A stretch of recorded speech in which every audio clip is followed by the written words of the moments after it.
Hi friends, ఈరోజు మనం doctor Rajasekhar గారు నటించిన సింహరాశి మూవీ విషయాల గురించి డిస్కషన్ చేసుకుంటున్నాం.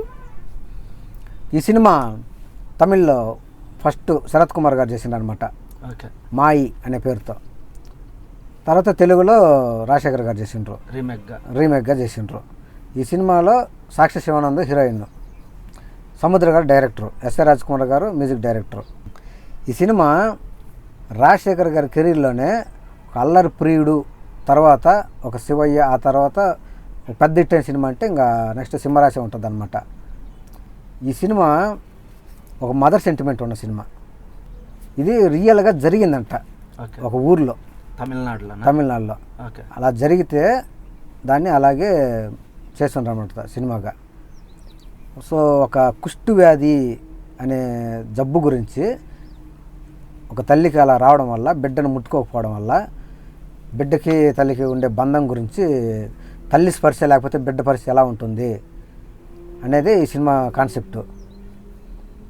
సో ఈ సినిమాలో రాజశేఖర్ గారు చాలా సింపుల్గా, అంటే ఓవర్గా మోడర్న్ డ్రెస్సులు అలాంటివి ఏమనుకుంటే మామూలుగా పల్లెటూరులో ఎలా ఉండాలి అలా ఉండి, ఆయన బాగా సంపాదించుంటాడు, ఒక హాస్పిటల్ కట్టించుంటాడు, కాలేజ్ కట్టించుంటాడు.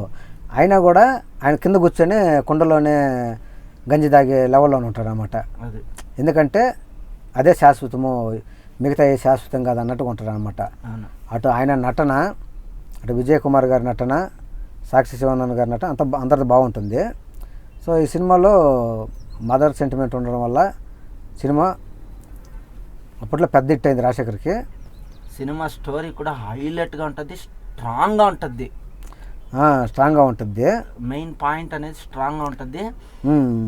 ఎప్పుడైనా ఒకరోజు అమ్మ అని పిలవకరా అనే సాంగ్ డిస్కషన్ చేద్దామా. లిరిక్స్ అయితే ఒక్కో లిరిక్ ఒక్కో డైమండ్. నిజంగా నాకు చాలా ఇష్టం ఆ సాంగ్. ప్రతి లిరిక్కి అర్థం ఉంటుంది. అది వచ్చేసి యాక్చువల్గా ఈ సినిమా సముద్ర గారు ఫస్ట్ బాలయ్య గారితో చేయాలనుకున్నారంట. సూపర్. నరసింహనాయుడు కంటే ముందు చేయాలనుకుంటే ఆయన నరసింహనాయుడు డిస్కషన్లో ఉండడం వల్ల ఈ సినిమా ఆయన చేయకపోవడం వల్ల రాజశేఖర్ గారు చేసిండ్రు.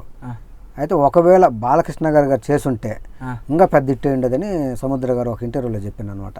ఒకవేళ బాలకృష్ణ గారు కూడా సూట్ అయ్యి వచ్చేమో, బాలయ్య కూడా సెట్ అయ్యి ఉండేది.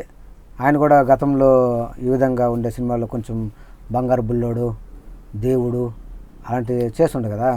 సో ఆయన కూడా అంటే ఆయనకు తగినట్టు చేంజ్ చేసి ఉండాలి పాటలు, ఫైట్లు అంతా కూడా.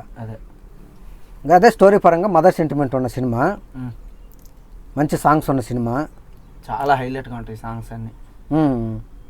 ఊరికి నాయకుడు ఉండి 10 మంది కరెక్ట్గా మంచి చేస్తానని చెప్పి చేయకపోతే చేతులు ఇచ్చే సినిమా అనమాట. నిజంగానే ఆయనకి పనిష్మెంట్ ఇచ్చే సినిమా అనమాట ఇది. సో రాజశేఖర్ గారి నటన కానీ మిగతా వాళ్ళ నటన కానీ బాగుంటుంది. అంటే క్లైమాక్స్ వరకు కూడా ఎక్కడ ఆడదాన్ని టచ్ చేయడు. అది సినిమాలో ఎలా ఉండాలనుకుంటాడో అలాగే ఉంటాడు అనమాట. ఒక హీరోయిన్ ఉంటుంది, ఒక సాంగ్ ఉంటుంది కదా, ఆ సాంగ్లో రంగసాని సాంగ్, ఆ అమ్మాయి టచ్ చేయడానికి ట్రై చేసినా కూడా టచ్ చేసే అవకాశం ఇవ్వడు అనమాట. క్లైమాక్స్ వరకు ఒక్క ఆడదాన్ని కూడా టచ్ చేయకుండా అందరినీ తల్లిగా చెల్లిగా భావించే క్యారెక్టర్ అనమాట అయింది. సో క్లైమాక్స్లో మనోరమ ఖచ్చితంగా ఆ అమ్మాయిని నువ్వే కాపాడాలని చెప్పి బావిలో దూకి సాక్షి తీసుకొని వచ్చేస్తాడు. అప్పుడు పెళ్లి చేసుకుంటాడు. చచ్చిపోయిన వాళ్ళ అమ్మాయి మళ్ళీ బిడ్డగా పుడుతుందేమో అని మనోరమ చెప్పడం వల్ల తీసుకొస్తారనమాట.